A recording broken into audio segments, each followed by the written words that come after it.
So chapter 2 really deals with the idea of cultural relativism. So this idea of cultural relativism is that different cultures have different morals, and therefore there is no universal truth in ethics. So what this basically says is that my culture might believe that the sky is grey. Your culture might believe that the sky is blue. And because of this disagreement, there is no universal truth on the color of the sky, and there is no ethical reasoning or moral reasoning for what color the sky should be, because different cultures have different reasonings. This is addressed in the first chapter with the comparison between the burial funeral practices of the Chaldaeans and the Greeks. But however, we know for a fact that there is a universal truth, that the sky is regarded as the color blue, and that culture may not have had the access to know that the sky was blue instead of grey. They might have not had the education or knowledge. So we can't persecute them, but we can persecute societies that have the knowledge and choose to be on a lower moral standing than that. So this idea of cultural relativism and the idea of disagreement and saying that there is no universal truth because there is a disagreement is problematic, because there are serious consequences of taking cultural relativism seriously. We could no longer say that the customs of other societies are morally inferior to our own. And this is really stressed by cultural relativism. Sorry, I apologize for my terrible pronunciation. Because they are different, we can't look down upon them. However, of America, which maybe America's not a great example, but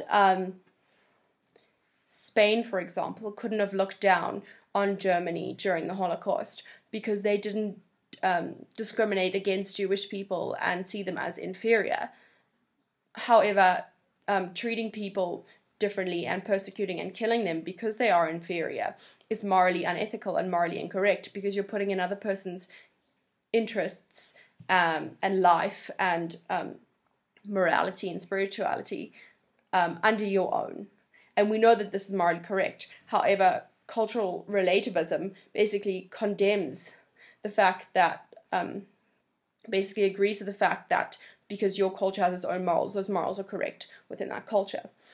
But this is also actually not also the case, because by saying that these morals in this culture is true and accurate to them, we are saying that what is happening in that culture, we could decide whether the actions are right or wrong just by consulting the standards of the society.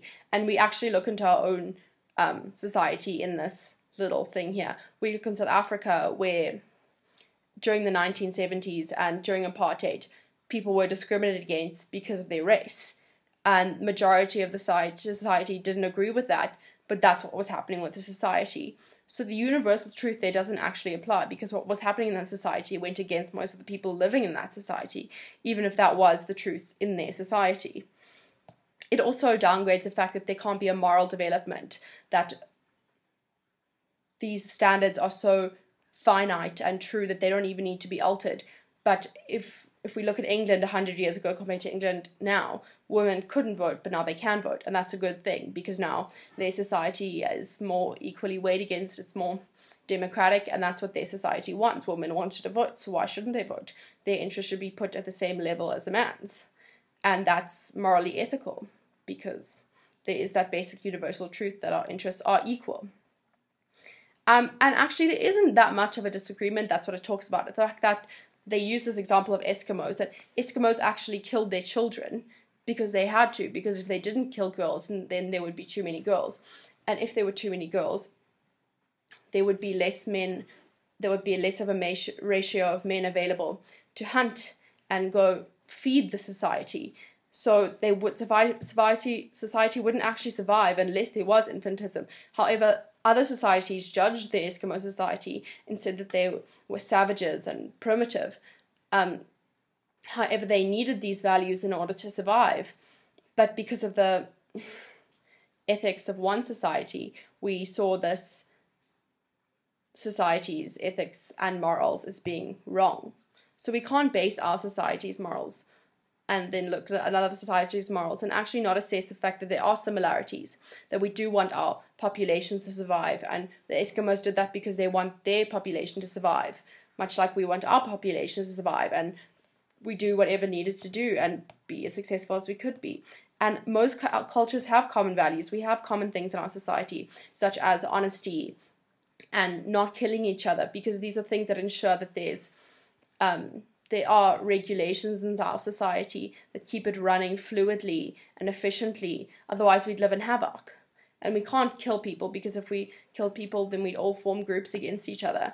And then by forming groups against each other, we don't want to kill each other, so that we show the fact that we don't want murder, and we need to be able to communicate so we don't lie to each other. And there are many moral groundings that provide this.